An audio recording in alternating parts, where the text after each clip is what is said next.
The Silent Symphony. The cobblestone streets of Harmonia hummed with the usual cacophony. Violins tuning in alleyways, flutes trilling from open windows, and the ever-present drone of the maestro's orchestral decrees. Amidst it all, Elias sat on a rusted crate, his weathered hands hovering over the strings of his silent guitar. No one noticed the boy who couldn't hear.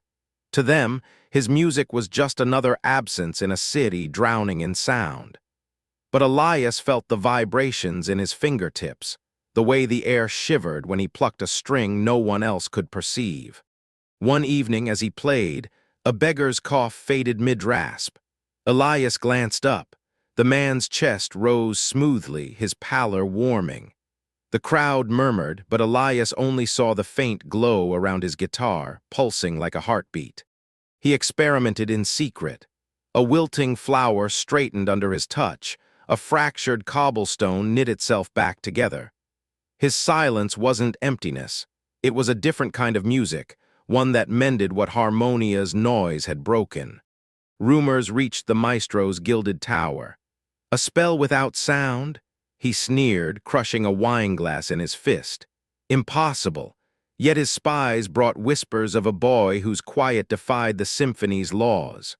Elias felt the change, the way the city's melodies grew sharper, hunting. He ducked into shadows, but the maestro's enforcers, their instruments tuned to discord, cornered him in the abandoned concert hall. "Play for us," their leader demanded, violin screeching. Elias clutched his guitar, fingers trembling. Then he struck a chord only he could hear. The enforcers staggered as their instruments splintered, strings snapping like brittle bones. The maestro arrived in a storm of crescendos, his baton conducting the very air into knives. "You steal my magic," he thundered. Elias didn't hear the words, he felt the malice in the vibrations. Closing his eyes, Elias played his silent song.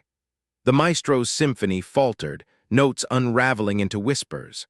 The tower's stained glass windows shattered, not with noise, but with absence, a void that swallowed the tyrant's power whole. When Elias opened his eyes, the maestro was kneeling, hands pressed to his ears as if deafened by the quiet. The city's cacophony had stilled. For the first time, people heard the space between the notes. Elias walked through the streets, his guitar humming. Flowers bloomed in cracked pavement, the sick breathed easier. The symphony wasn't gone, it was changing. And in the hush, Harmonia began to heal.